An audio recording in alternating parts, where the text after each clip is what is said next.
தேவகுமாரன் இயேசுவின் பிறப்பின் போது நடந்தது என்ன? தூதன் தேவனாலே அனுப்பப்பட்டான். 6ஆம் மாதத்திலே காபிரியேல் என்னும் தூதன் கலிலேயாவில் உள்ள நாசரேத் என்னும் ஊரில் தாவீதின் வம்சத்தானாகிய யோசேப்பு என்கிற நாமம் உள்ள புருஷனுக்கு நியமிக்கப்பட்டிருந்த ஒரு கன்னிகையின் இடத்திற்கு தேவனாலே அனுப்பப்பட்டான். அந்த கன்னிகையின் பேர் மரியாள். லூக்கா 1:26-27. தூதன் மரியாளை வாழ்த்துதல். அவள் இருந்த வீட்டில் தேவதூதன் பிரவேசித்து, கிருபை பெற்றவளே வாழ்க, கர்த்தர் உன்னுடனே இருக்கிறார், ஸ்திரீகளுக்குள்ளே நீ ஆசீர்வதிக்கப்பட்டவள் என்றான். அவளோ அவனை கண்டு அவன் வார்த்தையினால் கலங்கி, இந்த வாழ்த்துதல் எப்படிப்பட்டதோ என்று சிந்தித்துக் கொண்டிருந்தாள். லூக்கா 1:27-29. தேவதூதன் மரியாளுக்கு செய்தி சொல்லல்.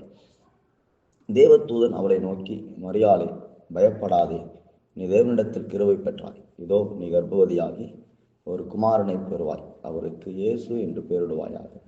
அவர் பெரியவராயிருப்பார், உன்னதமானவருடைய குமாரன் எண்ணப்படுவார். கர்த்தராகிய தேவன் அவருடைய பிதாவாகிய தாவீதின் சிங்காசனத்தை அவருக்கு கொடுப்பார். அவர் யாக்கோபின் குடும்பத்தாரை என்றென்றைக்கும் அரசாளுவார். அவருடைய ராஜ்யத்துக்கு முடிவிராது என்றான். லூக்கா 1:30-33. மரியாள் தேவதூதனை கேள்வி கேட்டது. மரியாள் தேவதூதனை நோக்கி, இது எப்படி ஆகும்? புருஷனை அறியேனே என்றாள். தேவதூதன் அவளுக்கு பிரதித்திரமாக, பரிசுத்த ஆவி உன்மேல் வரும், உன்னதமானவருடைய பலம் உன்மேல் எழும். ஆதலால் உன்னிடத்தில் பிறக்கும் பரிசுத்தம் உள்ளது தேவனுடைய குமாரன் என்னப்படும்.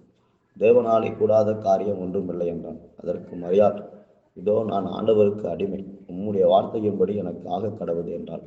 அப்பொழுது தேவதூதன் அவளிடத்திலிருந்து போய்விட்டான். லூக்கா 1:35-38. பரிசுத்த ஆவியினாலே கர்ப்பவதியானார்.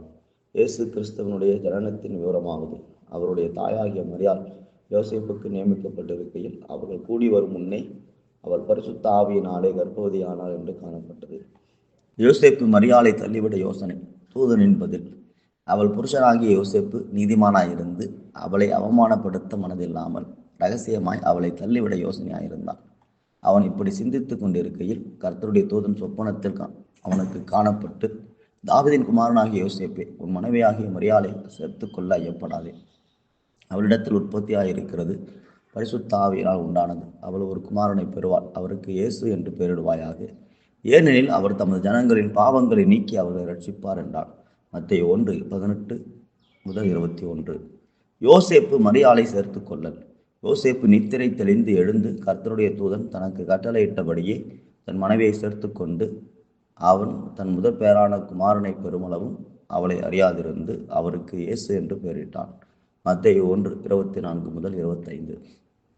மெய்ப்பர்களுக்கு தூதன் இயேசுவின் பிறப்பை அறிவித்தல். அப்பொழுது அந்த நாட்டிலே மெய்ப்பர்கள் வயல்வெளியில் தங்கி ராத்திரியிலே தங்கள் மந்தையை காத்து கொண்டிருந்தார்கள். வேளையில் கர்த்தருடைய தூதன் அவர்களிடத்தில் வந்து நின்றான். கர்த்தருடைய மகிமை அவர்களை சுற்றிலும் பிரகாசித்தது. அவர்கள் மிகவும் பயந்தார்கள். தேவதூதன் அவர்களை நோக்கி, பயப்படாதிருங்கள், இதோ எல்லா ஜனத்துக்கும் மிகுந்த சந்தோஷத்தை உண்டாக்கும் நற்செய்தியை உங்களுக்கு அறிவிக்கிறேன். இன்று கர்த்தராகிய கிறிஸ்து என்னும் இரட்சகர் உங்களுக்கு தாவீதின் ஊரிலே பிறந்திருக்கிறார். பிள்ளையை துணிகளில் சுற்றி முன்னணியிலே கிடைத்திருக்க காண்பீர்கள். இதுவே உங்களுக்கு அடையாளம் என்றான். லூக்கா 22:8-12. தேவதூதர்கள் தேவனை துதித்தார்கள். அந்த சனமே பரமசேனையின் திரள் அந்த தூதருடனே தோன்றி, உன்னதத்தில் இருக்கிற தேவனுக்கு மகிமையும் பூமியிலே சமாதானமும் மனுஷர் மேல் பிரியமும் உண்டாவதாக என்று சொல்லி தேவனை துதித்தார்கள். லூக்கா 2:13-14. மெய்ப்பர்கள் பிள்ளையை பார்த்தல்.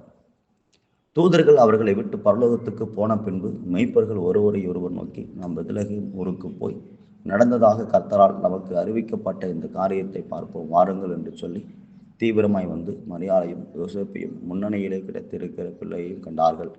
கண்டு அந்த பிள்ளையை குறித்து தங்களுக்கு சொல்லப்பட்ட சங்கதியை பிரசித்தம் பண்ணினார்கள். லூக்கா 2:15-18. ஜனங்கள் ஆச்சரியப்படுதல்.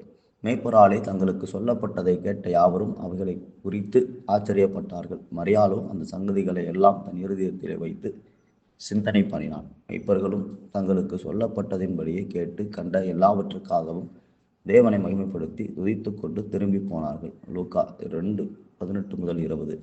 இயேசு என்று பெயரிடுதல். பிள்ளைக்கு விருத்த சேதனம் பண்ண வேண்டிய 8ஆம் நாளிலே அது கர்ப்பத்திலே உட்பவிக்கிறதற்கு முன்னே தேவதூதனால் சொல்லப்பட்டபடியே அதற்கு இயேசு என்று பெயரிட்டார்கள். லூக்கா 2:22. பிள்ளையை தேவாலயத்தில் ஒப்புக் கொடுத்து மோசே நியாயப்பிரமாணத்தின்படியே அவர்களுடைய சுத்திகரிப்பின் நாட்கள் நிறைவேறின போது முதல் பேரான எந்த ஆண் பிள்ளையும் கர்த்தருக்கு பரிசுத்தமானது எனப்படும் என்று கர்த்தருடைய நியாயப்பிரமாணத்தில் எழுதியிருக்கிறபடி அவரை கர்த்தருக்கென்று ஒப்புக் கொடுக்கவும், கர்த்தருடைய நியாயப்பிரமாணத்தில் சொல்லியிருக்கிறபடி ஒரு ஜோடு காட்டுப்புறாவையாவது 2 புறா குஞ்சுகளையாவது பலியாக செலுத்தவும் அவரை எருசலேமுக்கு கொண்டு போனார்கள். லூக்கா 2:22 முதல் 24. சிமியோன் பிள்ளைக்காக தேவனை ஸ்தோத்தரித்தார். அவன் ஆவியின் ஏவுதலினால் தேவாலயத்திலே வந்திருந்தான். இயேசு என்னும் பிள்ளைக்காக நியாயப்பிரமாண முறைமையின்படி செய்வதற்கு தாய் தகப்பன்மார் அவரை உள்ளே கொண்டு வருகையில் அவன் அவரை தன் கைகள் ஏந்தி கொண்டு தேவனை ஸ்தோத்தரித்து, ஆண்டவரே, உமது வார்த்தையின்படி உமது அடியேனை இப்பொழுது சமாதானத்தோடு போக விடுகிறீர். பிரஜாதிகளுக்கு பிரகாசிக்கிற ஒளியாகவும் உம்முடைய ஜனமாகிய இஸ்ரவேலுக்கு மகிமையாகவும் தேவரீர் சகல ஜனங்களுக்கு முன்பாக ஆயத்தம் பண்ணின உம்முடைய இரட்சணியத்தை என் கண்கள் கண்டது என்றான். அவரை குறித்து சொல்லப்பட்டவைகளுக்காக யோசேப்பும் அவருடைய தாயாரும் ஆச்சரியப்பட்டார்கள். லூக்கா 2:27 முதல் 33. அன்னாள் பிள்ளையை குறித்து பேசுதல். ஆசேருடைய கோத்திரத்தாலும் பானுவேலின் குமாரத்தியுமாகிய அன்னாள் என்னும் ஒரு தீர்க்கதரிசி இருந்தாள். அவள் கன்னி பிராயத்தில் விவாகமானது முதல் 7 வருஷம் புருஷருடனே வாழ்ந்தவளும் அதிக வயது சென்றவளுமாயிருந்தாள். ஏறக்குறைய 84 வயதுள்ள அந்த விதவை தேவாலயத்தை விட்டு நீங்காமல் இரவும் பகலும் உபவாசித்து ஜெபம் பண்ணி ஆராதனை செய்து கொண்டிருந்தாள். அவளும் அந்நேரத்திலே வந்து கர்த்தரை புகழ்ந்து எருசலேமிலே மீட்புண்டாக காத்திருந்த யாவருக்கும் அவரை குறித்து பேசினாள். லூக்கா 2:36 முதல் 38. சாஸ்திரிகள் எருசலேமுக்கு பிள்ளையை பார்க்க வருதல். ஏரோதின் ராஜாவின் நாட்களில் யூதேயாவில் உள்ள பெத்லகேமில் இயேசு பிறந்தபோது கிழக்கிலிருந்து சாஸ்திரிகள் எருசலேமுக்கு வந்து, யூதருக்கு ராஜாவாக பிறந்திருக்கிறவர் எங்கே? கிழக்கிலே அவருடைய நட்சத்திரத்தை கண்டு அவரை பணிந்து கொள்ள வந்தோம் என்றார்கள். மத்தேயு 2:1 முதல் 2. இயேசு எங்கே பிறப்பார் என்று விசாரித்தல். ஏரோது ராஜா அதை கேட்டபொழுது அவனும் அவனோடு கூட எருசலேம் நகரத்தார் அனைவரும் கலங்கினார்கள்.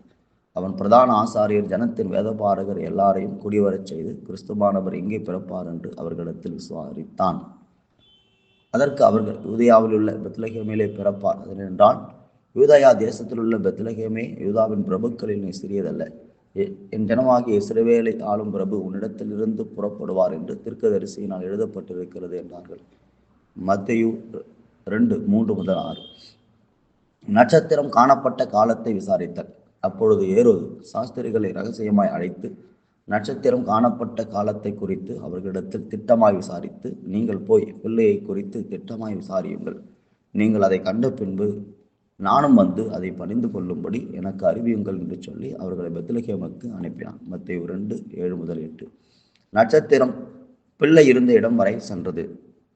ராஜா சொன்னதைக்கு அவர்கள் கேட்டு போகையில், இதோ அவர்கள் கிழக்கிலே கண்ட நட்சத்திரம் பிள்ளை இருந்த ஸ்தலத்திற்கு மேல் வந்து நிற்கும் வரைக்கும் அவர்களுக்கு முன் சென்றது. அவர்கள் அந்த நட்சத்திரத்தை கண்டபோது மிகுந்த ஆனந்த சந்தோஷம் அடைந்தார்கள். சாஸ்திரிகள் பிள்ளையை பணிதல், பரிசுத்தறிதல். அவர்கள் அந்த வீட்டுக்குள் பிரவேசித்து பிள்ளையையும் அதன் தாயாகிய மரியாளையும் கண்டு சாஷ்டாங்கமாய் விழுந்து அதை பணிந்து கொண்டு தங்கள் பொக்கிஷங்களை திறந்து பொன்னையும் தூபவர்க்கத்தையும் வெள்ளை போலத்தையும் அதற்கு காணிக்கையாக வைத்தார்கள். மத்தேயு 2:9 முதல் 11. சாஸ்திரிகளுக்கு தூதன் எச்சரிக்கை. பின்பு அவர்கள் ஏரோதிடத்திற்கு திரும்பி போக வேண்டாம் என்று சொப்பனத்தில் தேவனால் எச்சரிக்கப்பட்டு வேறு வழியாய் தங்கள் தேசத்திற்கு திரும்பி போனார்கள். அவர்கள் போன பின்பு கர்த்தருடைய தூதன் சொப்பனத்தில் யோசேப்புக்கு காணப்பட்டு, ஏரோது பிள்ளையை கொலை செய்ய தேடுவான். அதனால் நீ எழுந்து பிள்ளையையும் அதன் தாயும் கூட்டிக் கொண்டு எகிப்துக்கு ஓடிப்போய் நான் உனக்கு சொல்லும் வரைக்கும் அங்கே இரு என்றான். யோசேப்பு பிள்ளையை எகிப்துக்கு கொண்டு போகுதல். அவன் எழுந்து சிறு இரவிலே பிள்ளையையும் அதன் தாயையும் கூட்டிக் கொண்டு எகிப்து புறப்பட்டு போய் ஏரோதின் மரண பரியந்தம் அங்கே இருந்தான். எகிப்திலிருந்து என்னுடைய குமாரனை வரவழைத்தேன் என்று தீர்க்கதரிசியின் மூலமாய் கர்த்தரால் உரைக்கப்பட்டது நிறைவேறும்படி எப்படி நடந்தது. மத்தேயு 2:12 முதல் 15. ஏரோது ஆண் பிள்ளைகளை கொலை செய்தல். அப்பொழுது ஏரோது தான் சாஸ்திரிகளால் வஞ்சிக்கப்பட்டதை கண்டு மிகுந்த கோபம் அடைந்து ஆட்களை அனுப்பி தான் சாஸ்திரிகளிடத்தில் திட்டமாய் விசாரித்த காலத்தின்படியே பெத்லகேமிலும் அதன் சகல எல்லைகளும் இருந்த 2 வயதுக்குட்பட்ட எல்லா ஆண் பிள்ளைகளையும் கொலை செய்தான். புலம்பலும் அழுகையும் மிகுந்த துக்கம் கொண்டாடலும் ஆகிய கூக்குரல் ராமாவிலே கேட்கப்பட்டது. ராகேல் தன் பிள்ளைகளுக்காக அழுது அவைகள் இல்லாதபடியால் ஆறுதலடையாதிருக்கிறாள் என்று எரேமியா தீர்க்கதரிசியினால் உரைக்கப்பட்டது அப்பொழுது நிறைவேற்று. மத்தேயு 2:16-18. யோசேப்பு இஸ்ரவேல் தேசத்திற்கு போக கட்டளை. ஏரோது இறந்த பின்பு கர்த்தருடைய தூதன் எகிப்திலே யோசேப்புக்கு சொப்பனத்தில் காணப்பட்டு, நீ எழுந்து பிள்ளையையும் அதன் தாயையும் கூட்டிக் கொண்டு இஸ்ரவேல் தேசத்திற்கு போ, பிள்ளையின் பிராணனை வாங்க தேறினவர்கள் இறந்து போனார்கள் என்றான். மத்தேயு 2:19-20. யோசேப்பு நாசரேத்தில் வாசம் பண்ணுதல். யோசேப்பு எழுந்து பிள்ளையையும் அதன் தாயையும் கூட்டிக் கொண்டு இஸ்ரவேல் தேசத்திற்கு வந்தான். ஆகிலும் அர்க்கெலாயும் தன் தகப்பனாகிய ஏரோதின் பட்டத்துக்கு வந்து யூதேயாவில் அரசாளுகிறான் என்று கேள்விப்பட்டு அங்கே போக பயந்தான். அப்பொழுது அவன் சொப்பனத்தில் தேவனால் எச்சரிக்கப்பட்டு கலிலேயா நாட்டின் புறங்களிலே விலகி போய் நாசரத்து என்னும் ஊரிலே வந்து வாசம் பண்ணினான். நசரேயன் எண்ணப்படுவார் என்று தீர்க்கதரிசியால் உரைக்கப்பட்டது நிறைவேறும்படி இப்படி நடந்தது. மத்தேயு 2:21-23. இயேசுவானவரின் வளர்ச்சி. இயேசுவானவர் ஞானத்திலும் வளர்த்தியிலும் தேவ கிருபையிலும் மனுஷர் தயவிலும் அதிகமாய் விருத்தி அடைந்தார். லூக்கா 2:52. நாம் ஜெபிப்போம். பிதாவாகிய தேவனே, நம்முடைய குமாரன் இயேசு கிறிஸ்துவை பூமியிலே பிறக்கச் செய்தீர். கன்னிகை கர்ப்பவதி ஆனால் என்று சொல்லி பார்க்கிறோம் ஆண்டவரே. அன்பின் தேவனே, மரியாளும் கூட வார்த்தையின்படியே எனக்கு ஆக கடவுது, நான் உம்முடைய அடிமை என்று சொல்லி அவளும் கூட இயேசு பிறப்பதை, தன் சரீரத்தில் தனக்குள்ளாக பிறப்பதை அவளும் கூட அனுமதித்தாள்.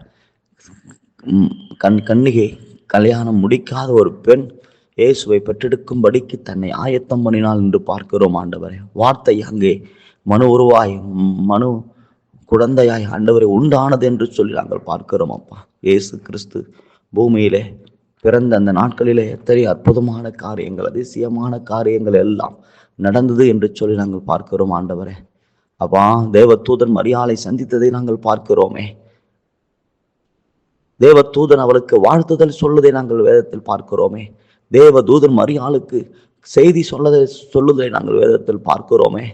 நீ தேவனிடத்தில் கிருபை பெற்றாய், நீ கர்ப்பவதியாகி ஒரு குமாரனை பெறுவாய், அவருக்கு இயேசு என்று பெயரிடுவாயாக என்று சொல்லப்பட்டதை நாங்கள் வேதத்தில் பார்க்கிறோமே ஆண்டவரே.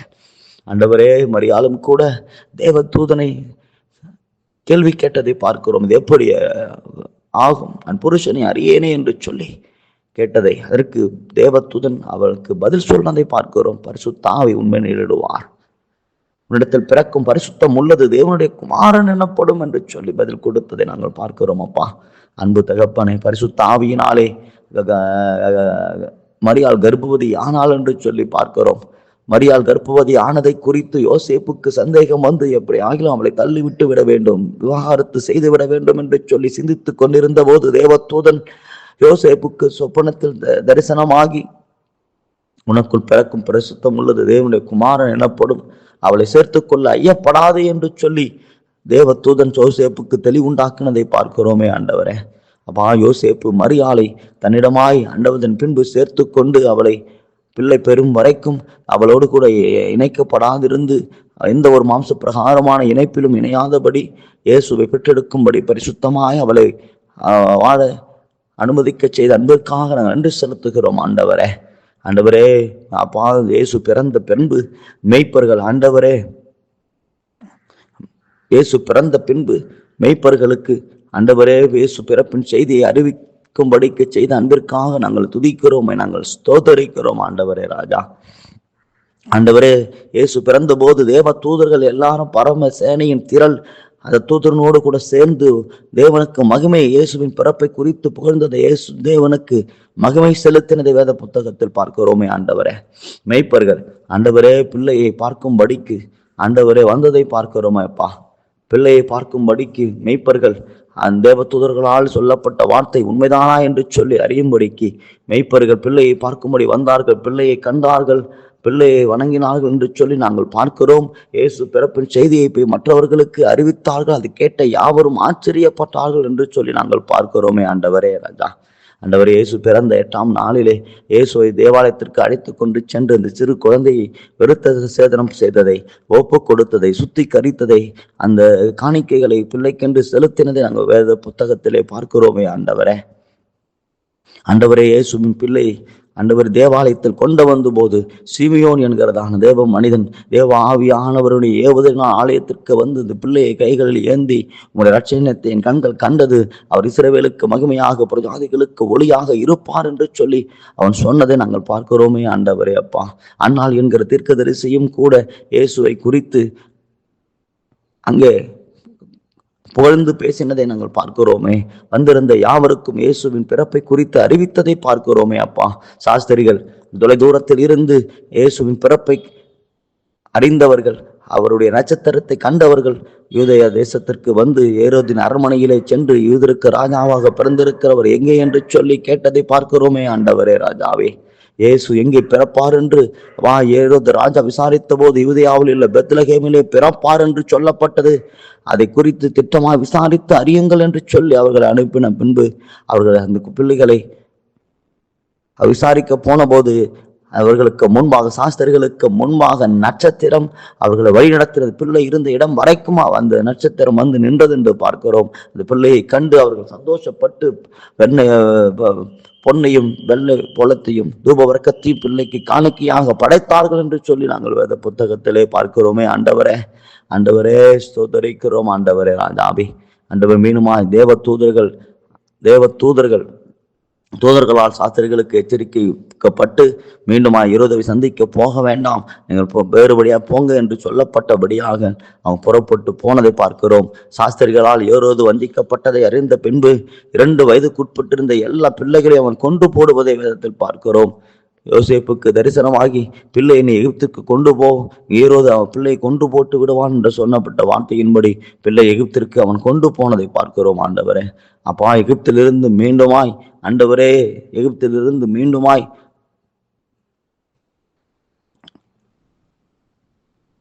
யூதேயா தேசத்திற்கு பிள்ளையை கூட்டிக் கொண்டு யோசேப்பு வந்ததை பார்க்கிறோம். ஆனால் பெத்லகேமுக்கு போகாதபடி, எருசலேம் நகரத்திற்கு போகாதபடி நாசரேத் என்னும் ஊரிலே இயேசு பிறந்ததை, இயேசு வளர்ந்ததை வேத புத்தகத்திலே பார்க்கிறோம். இயேசுவானவர் சரீர பிரகாரமான வளர்ச்சியை ஞானத்திலும் தேவ கிருபையிலும் மனுஷ தயவிலும் அதிகமாய் வளர்ந்ததை நாங்கள் பார்க்கிறோமே ஆண்டவரே. இப்படி இயேசுவின் பிள்ளை பிறப்பை குறித்த எத்தனை காரியங்கள் வேத புத்தகத்தில் போடப்பட்டிருக்கிறதப்பா.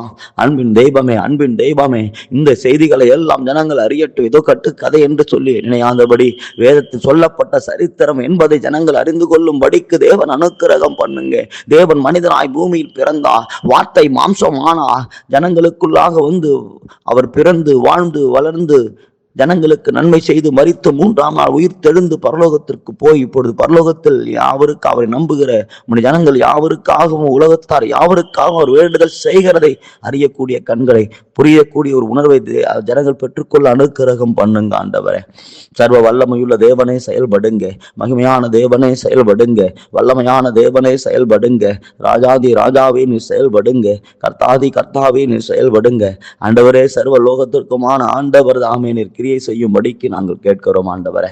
மகிமையான தேவன் செயல்படுங்க, உன்னதமான தேவனை கிறிஸ்துவின் பிறப்பின் செய்தி உலகம் எங்கிலும் சென்று சேரும்படிக்கு நாங்கள் கேட்கிறோம்.